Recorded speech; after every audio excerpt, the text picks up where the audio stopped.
আরেকটি বিষয় আপনি লক্ষ্য করছেন মনে হয় যে জামায়াত ইসলামী বাংলাদেশ, অথবা বাংলাদেশের দুটি বড় রাজনৈতিক দল, ইসলামিক রাজনৈতিক দল, একটি ইসলামী আন্দোলন বাংলাদেশ এবং আরেকটি জামায়াত ইসলাম।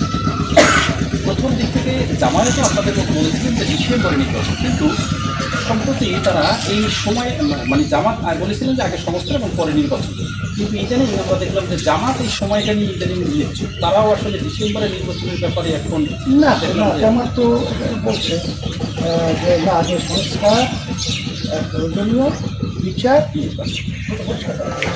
26টি দল দেখলাম যে তারা ডিসেম্বরে নির্বাচন, 26টা দল কেন ডিসেম্বরে চাইতেছে ব্যাখ্যার জন্য পরিষ্কার পাচ্ছি, কারণ তারা এখন যে বিভিন্ন জায়গায় কাণ্ড, যেটা চাঁদাবাজি সহ মাসের অশান্তি করে পরিবেশ, এখন তারা হঠাৎ এই নির্বাচন যদি করতে ডিসেম্বরে তারা তাদের মধ্যে সবাই চায়, তখন তো ওইভাবে ভোট কেন্দ্র দখল হয়ে যাবে, তখন তারাই তো ঘোষণা করবে 10টা থেকে 12টার ভিতরে অমুকে ঘোষণা করবে।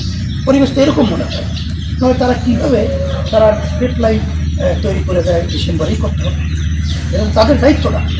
এখন পর্যন্ত সব জায়গায় তো নিয়ন্ত্রণ এখন সরকার আসে না, পরিবেশটা এখন পায় না। এই সংস্কারের পর যদি নির্বাচন হয় সেক্ষেত্রে আপনাদের কি কোনো লাভ আছে কিনা, বা আর বিএনপির যে ডিসেম্বরে নির্বাচন চায় সেখানে বিএনপি লাভ করে এখানে আমাদের লাভ বলতে আমরা রাজনীতি করি ইসলামকে সামনে একজন ইসলামী আমাদের এখন পর্যন্ত আমরা কিন্তু এই যারা নাকি চাঁদাবাজি করে এবং যারা নাকি মানুষ মায়ের এবং যারা রক্তপাত করে এবং যারা নাকি অবৈধ সম্পদ বিদেশে গড়ে তোলে বাংলাদেশ জনগণের টাকা, এদের সাথে কখনোই কিন্তু আমরা আঘাত করি। এরা কিন্তু দেশের স্বার্থ জনগণের স্বার্থ, ইসলামের স্বার্থ। আমাদের চিন্তাগত সম্পূর্ণ আলাদা। আমরা তো আসলে মূলত দেশ সুন্দর হওয়ার ব্যাপারটাই আমাদের এখানে স্বার্থ। আমরা বিগত দিন ইতিহাস যে পদ্ধতিতে হয়েছে, এখন এই পদ্ধতি নির্বাচন করলে দেশের স্বার্থ আগের মতোই বা তার চেয়ে খারাপ আরও হতে পারে। আর আমাদের পাশের রাষ্ট্র ভারতকে বন্ধুত্ব সুলভ আচরণ করার কথা ছিল, কিন্তু তাদের ইতিহাসে আমরা তাদের বন্ধুত্ব সুলভ কোনো আচরণ করতে পারি, বরঞ্চ তাদের স্বার্থকে অগ্রাধিকার সর্বোচ্চ রেখেছে এবং আমাদের যে বিভিন্ন ক্ষেত্রে তারা কিন্তু ব্যবহার করেছে, আমরা ব্যবহৃত করেছি এবং তাদের এজেন্ডা এখানে বাস্তবায়ন তারা করেছে। এখন কথা হলো যে আমরা স্বাধীন একটা দেশ স্বাধীনভাবে থাকতে পারি এবং বিদেশি যেখানে সাম্রাজ্যবাদ আধিপত্যবাদ এটাও আমাদের দেশ নিষ্ক্রিয় হওয়া দরকার, এটাও কিন্তু একটা সংস্কারের আওতায় দরকার। প্রশাসন সহ যারা নির্বাচন করে তাদের ভিতরে একটা সংস্কার আসা দরকার। এরপরে আপনার ওই কালো টাকার দৌরত্ব বেশি শক্তির মাধ্যমে যে নির্বাচন সেন্টারগুলো দখল করা এবং বিভিন্ন আধিপত্য বিস্তার করা, এগুলোও করতে হবে এবং সর্বক্ষেত্রে একটা সংস্কার একটা অত্যন্ত জরুরি। এটা আমরা দেশের কল্যাণের জন্য এটা আমরা করেছি। আর বিএনপি বলতেছে এটা হয়তো বা তারা বলতে পারবে ব্যাখ্যা দিয়ে, কিন্তু আমার যেটা ধারণা যে তার তো মনে করছে 5ই আগস্টের পরে এখন আওয়ামী লীগ তো নিষিদ্ধ হয়ে গেছে, এখন মাঠের তারা বড় রাজনৈতিক দল, তারা তো দেশ কয়েকবার পরিচালনা করেছে। এখন তারা তো দেখে যে আজকে নির্বাচন হইলেই বলতে পারে কালকে তারা ক্ষমতা, এখন তারা ক্ষমতার মোহটাই অগ্রাধিকার পাইতেছে জানা। এর জন্য আমরা একটা কথা বলছি যে দেশপ্রেমী এবং ক্ষমতা প্রেমী। এখন আমরা তাদের কর্ম এবং কথাবার্তার মাধ্যমে আমরা দেখব যে কারা দেশপ্রেমী কারা কারা ক্ষমতা। আমরা দেশপ্রেমী যারা আছি আমরা তাই আমরা একাত্রিত হয়ে দেশটাকে সুন্দর করার পরে আমরা এ ব্যাপারে একমত থাকি। আর যারা ক্ষমতা প্রেমী থাকে তাদের ব্যাপারে আমরা সবাই একাত্রিত হয়ে এগুলো আমাদের চিন্তা।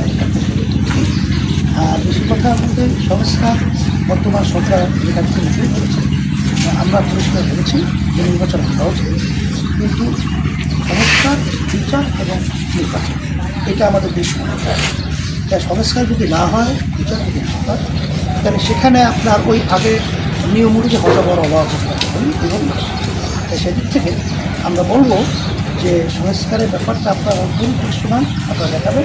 এখন বর্তমান সরকারের অবস্থাটা আমাদের লক্ষ্য করেছে, কালকে তো সব রাজনৈতিক দল কথা বলছে এবং আজকেও কিন্তু ঐক্যমত কমিশন আজকে সেখানে কথা বলছে, তাই সেখানে তাদের তৎপরতা বাড়ছে এবং বিচারের দৃশ্যমান ব্যাপারটা সেটাও এখন সামনে আসছে, কারণ অলরেডি বিচার প্রক্রিয়াটা কিন্তু শুরু হয়ে গেছে।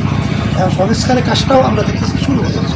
আরও তরি এটাকে ডাগমান করার জন্য আমরা সরকারকে বলেছি আমাদের পক্ষ থেকে এবং আজকেও আমরা বলছি যে এটা দৃশ্যমান আমাদের জাতীয় সম্পদ। আর যারা নাকি এই দেশটাকে বারবার দুর্নীতিতে 5 বার চ্যাম্পিয়ন এবং বিশ্বের ভিতরে আর অন্য অন্য যারা স্বার্থন্বেষী এবং ভারতের সুরে যারা কথা বলছে বা অন্য স্বার্থন্বেষীভাবে সুরে কথা বলছে, আমরা তাদেরকে আহ্বান করব যে আপনারা দেশপ্রেমিক হন এবং রাজনীতি মানুষের এবং জনগণের কল্যাণ, ইসলামের কল্যাণের জন্য করেন, তাহলে আপনাদেরকেও মানুষ ভালোবাসবে এবং আমরা সবাই একাত্রিত হয়ে সুন্দর দেশ গড়ার ব্যাপারে আমি সকলকে আহ্বান। এবং আরেকটা দেখলাম যে বিএনপি কিন্তু আওয়ামী লীগকে দেখতে পাচ্ছি যে তারা তাদের চিন্তাধারাটা যে আওয়ামী লীগ নির্বাচনে অংশগ্রহণ করে এবং অনেক বিএনপি নেতারা আমি সাক্ষাৎকার নিয়েছি, বিশেষ করে মোহাম্মদ হোসেন হালাল, মজিবুর রহমান সরোয়ার, এই 2 নেতারও আমি সাক্ষাৎকার নিয়েছি। তাদেরকে কাছে আমি জানতে চেয়েছিলাম যে আপনারা কি চান কিনা আওয়ামী লীগ নির্বাচনে আসবে। তারা কিন্তু এই বিষয়টাকে নেতিবাচক হিসেবে নেয়। তারা বলছেন যে আওয়ামী লীগ নির্বাচনে মাঠে থাকবে, তবে আগের আওয়ামী লীগ না, আওয়ামী লীগের সংস্কার হবে, নতুন যে আওয়ামী লীগ আসবে সেই আওয়ামী লীগের নেতৃত্বে। যারা এই কথা বলে আসলে রাজনীতি এর লক্ষ্য উদ্দেশ্য তো আমাদের দেশ জনগণের মানুষের কল্যাণ। সেখানে রাজনীতির নামে যারা দেশের অকল্যাণ এবং মানুষের অকল্যাণ, এটা তামাম বিশ্বের ইতিহাস আছে, সংবিধানের ভিতরে আছে যে এই বাংলাদেশের ভিতরেই তো আওয়ামী লীগ, জামাত ইসলামের নামক দলকে তারা নিষিদ্ধ করে দেয়। কেন করছে? যে একটা আইনের ভিতরে ফেলাইও পেল। তাই এই অন্যায়গুলো যদি কোনো রাজনৈতিক দলের ভিতরে পাওয়া যায় তাহলে তাকে নিষিদ্ধ হতেই পারে। এখন যারা নাকি বলে যে আওয়ামী লীগ যখন নির্বাচনে আসবে, বিচার না হওয়া পর্যন্ত, সংস্কার না হওয়া পর্যন্ত এবং তাদের বিচারের ব্যাপারে পরিবেশ তৈরি করা বা কোর্ট আদালত থেকে তাদের ব্যাপারে কী মন্তব্য করে এটা পরিষ্কার না হওয়া পর্যন্ত তারা মন্তব্য করাটা, এটা আমি ভালো লক্ষণ দেখছি না। কারণ তার সন্তান তো মারা যায় না। যারাই মন্তব্য করছে তার সন্তান তো মারা যায় না। তার সন্তান মারা গেলে সে তখন মন্তব্যটা কী করবে? আজকে যেই মায়ের তার কুকুরগুলো খালি হয়ে গেছে হাজার হাজার, তাদের কাছে আপনি জিজ্ঞাসা করেন তারা কি আওয়ামী লীগ কি আবার নির্বাচন আনতে চায় কিনা? যারা চক্ষু হারিয়েছে, যারা পঙ্গু হয়েছে, তাদের কাছে জিজ্ঞাসা করে দেখে তারা আওয়ামী লীগের আবার নির্বাচন আনতে চায় কিনা। তা যারা আনতে চায় এরা তো তাদের হয়তোবা সন্তান এবং তারা বিভিন্ন কাজে অঙ্গহানি হয়েছে কিনা, চক্ষু গেল কিনা, তারা পঙ্গু হয়েছে কিনা, এটা তার তল্লাশি করে দেখে। যাদের হয়েছে, যাদের সন্তান মারা গেছে, এদের অবস্থানটা আপনি দেখেন, কারণ তারা তো ভুক্তভোগী। আর এরা তো যারা এই মন্তব্য বিভিন্ন সময় করে থাকে, আমি বলবো এরা হয়তোবা বিভিন্ন সময় তাদের ইতিহাস আমাদের অনেকের জানা আছে।